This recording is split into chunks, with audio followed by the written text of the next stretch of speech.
क्या मैं पूछना चाहता हूँ कि उत्तर प्रदेश में कोई कानून है या नहीं है? उत्तर प्रदेश में किस तरीके से लॉ एंड ऑर्डर को किस तरीके से कानून की धज्जियां उड़ाई जा रही है, वो साफ-साफ इस व्यक्ति से समझ में आता है। ये वही व्यक्ति है जो हर आए दिन प्रोफेट मोहम्मद सल्लल्लाहु ताला अलैहि वसल्लम पे अभद्र टिप्पणी करता है और फिर इसका सीधा-साधा साजिश ये होता है कि ये प्रोफेट मोहम्मद सल्लल्लाहु ताला अलैहि वसल्लम पे ये अभद्र टिप्पणी करे। उसके बाद जो लोगों की भावनाएं हैं आहत होती है, उसके बाद वो हो, उसके बाद फिर दंगा भड़काने की कोशिश होती है और ये एक सोची समझी साजिश के तहत ये सब सारी चीज़ें की जाती हैं। तो आप समझ सकते हैं कि किस तरीके से उत्तर प्रदेश में ये व्यक्ति हर आए दिन दिल्ली से सटे गाज़ियाबाद में ये व्यक्ति रहता है और वहीं पर रह करके किस तरीके से ये अभद्र टिप्पणी करता है। उसके बाद लोग सड़कों पे निकल आते हैं। उसके बाद फिर होता ये है कि लोगों के बीच जो अमन पसंद लोग होते हैं उनके बीच काफ़ी तरीके से तनाव आ जाता है और लॉ एंड ऑर्डर को तकलीफ होती है।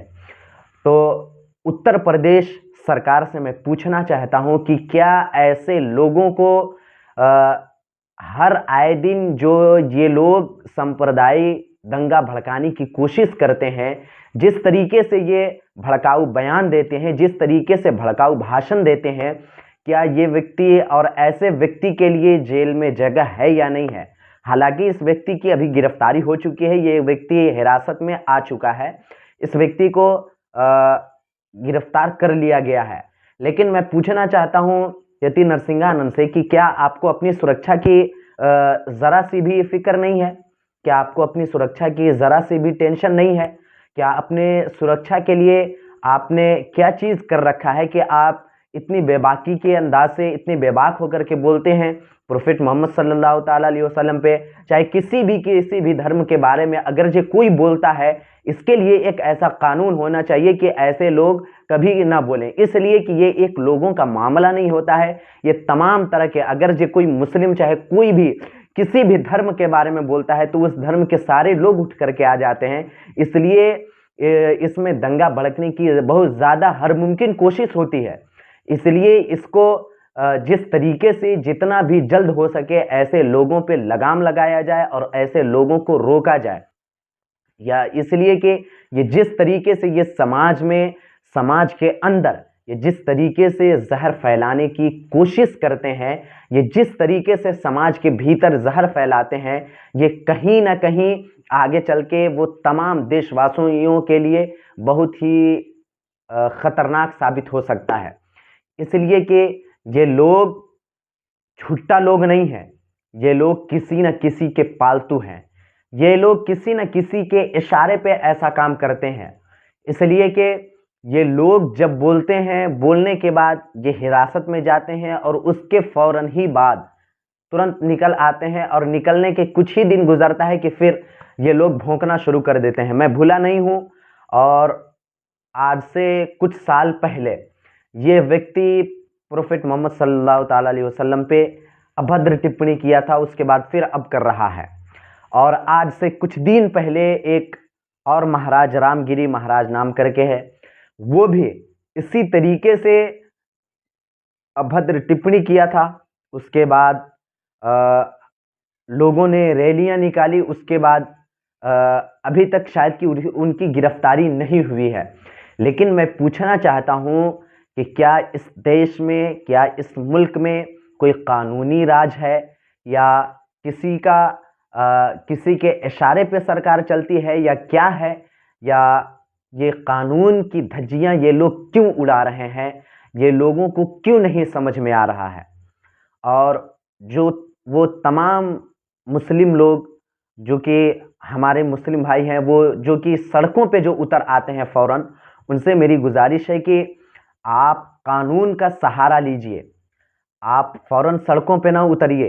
इसलिए कि आपके खिलाफ जिस तरीके से आपके खिलाफ पूरी एक फौज आजकल जिस तरह से वीडियो बना बना के जानबूझ के एक धर्म को टारगेट करके और उनमें भी हजरत मोहम्मद साहब के खिलाफ जिस तरह की बयानबाजी करके धार्मिक उन्माद, झगड़ा कराना और एक षड्यंत्र के थ्रू, जबकि ये सत्य है कि उनका कद इतना बड़ा है कि सूरज को दिया दिखाने की जरूरत नहीं पड़ती।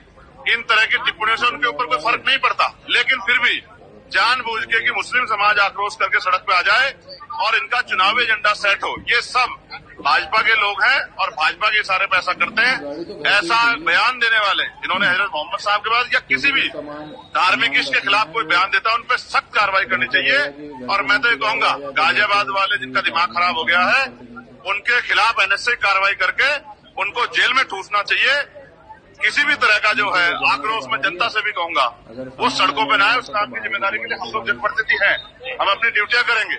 चाहे वो मुस्लिम समाज के मुस्लिम इस्लाम धर्म का मामला हो, चाहे सिख धर्म का मामला हो, चाहे बौद्ध का हो, चाहे हिंदू धर्म का हो, चाहे क्रिश्चियन धर्म हो, किसी भी धर्म के इस पर अगर कोई टिप्पणी की जाएगी और सामाजिक भाईचारा तोड़ने का या धार्मिक उन्माद पैदा करने का प्रयास अगर कोई भी गुंडा करेगा तो हम उसके खिलाफ सख्त से सख्त कार्रवाई करवाएंगे। और मैं पार्लियामेंट में जिस तरह से हजरत मोहम्मद साहब के खिलाफ इस तरह की बयानबाजी करके धार्मिक भाईचारा बिगाड़ने का काम किया है, मैं इसके खिलाफ सड़कों में भी आंदोलन करूंगा और पार्लियामेंट में भी इसके खिलाफ जोरदार आवाज उठाऊंगा कि इस तरह की हथकंडे, इस तरह की साजिशें कामयाब ना हो। मैं कह रहा हूं, एक बड़े समुदाय को उकसा के और अपना चुनावी एजेंडा जो है साधने की कोशिश है। मैं बहुत जिम्मेदारी से कहूंगा अपने मुस्लिम भाइयों से कि वो इस तरह के आंदोलन का हिस्सा न बने। जब आप लोगों ने हमें वोट देकर जनप्रतिनिधि बनाया है तो हम आपकी आवाज पार्लियामेंट में और सड़कों पे उठाएंगे, हम इसके लिए हैं। लेकिन आप इनके षड्यंत्र में न आए। जिस तरह से आप सड़कों पे आओगे तो इनका जो है चुनावी एजेंडा सेट होता जाएगा। तो बहुत समझदारी से काम ले, धैर्य का समय तैयार की गई है कि जो कि आपके खिलाफ हर साजिश करता है। इसलिए आपको सोचने और समझने की जरूरत है और आपको कानून का सहारा लेकर के आपको हर काम करना है। आपको अगर जी किसी से तकलीफ पहुंचती है तो आप कंप्लेन कीजिए कानून का सहारा लेकर के। आप खुद के फैसले पे न, आप खुद को अपने आप को फैसला करने वाला न समझिए और खुद को अपने फैसले करके और लोगों को चाहे किसी को भी तकलीफ देने की कोशिश ना कीजिए। इसलिए कि अगर ये कोई एक व्यक्ति की गलती होती है तो उसके पूरे समाज को दोष नहीं दिया जा सकता, उस एक ही व्यक्ति की गलती होती है। ठीक है, इसलिए आपको सारे लोगों के खिलाफ आपको नहीं उतरना है, इस तरीके से नहीं। हाँ, अगर ये कोई ऐसा करता है, यति नरसिंहानंद जैसे लोग अगर ये समाज में है तो उनको गिरफ्तार करवाने की ज़रूरत है, वो लोगों को जेल के अंदर भिजवाने की ज़रूरत है।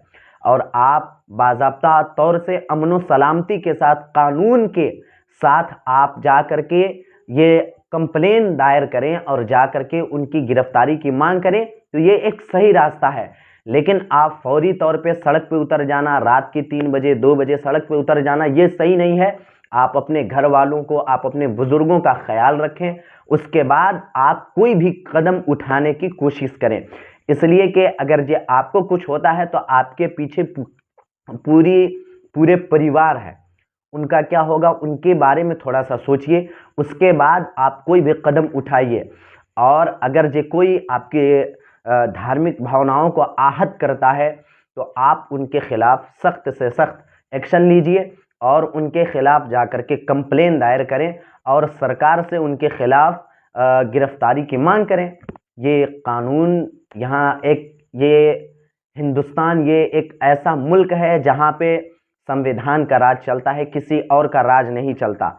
चाहे अपने आप को कोई भी हो, वो किसी भी गद्दी पे बैठा हो, संविधान की ये एक खूबसूरती है कि वो उसे अगर जो उसमें गलती है तो उसके गलती की एहसास दिलाई जाती है। ये कानून की और हमारे संविधान की ये एक बहुत बड़ी खूबसूरती है। इसलिए आप समझिए, ये एक फ़ौज नहीं है, ये एक शख्स नहीं है, ये एक पूरी फ़ौज है। और जो कि कुछ लोगों की है, कुछ लोगों की जो गिने चुने, जिनको उंगली पे आप गिन सकते हैं, इतने ही लोग हैं, ज़्यादा नहीं है। इसलिए आप इस तरीके से तुरंत आनन फानन में आकर के अपने जज्बात में, अपने जोश में आकर के ऐसा कदम ना उठाएं जैसे लॉ एंड ऑर्डर को तकलीफ पहुंचे। और उत्तर प्रदेश सरकार से और वहां की पुलिस से गुजारिश है कि ऐसे लोगों के खिलाफ सख्त से सख्त कार्रवाई की जाए, इसलिए कि ये समाज के लिए ये काफ़ी नुकसानदेह चीज़ है। ये काफ़ी नुकसान कर सकते हैं हमारे भारतीय संस्कृति को, हमारे भारत के लोगों को, और यहाँ के जो बाशिंदा हैं उनको तकलीफ़ हो सकती है।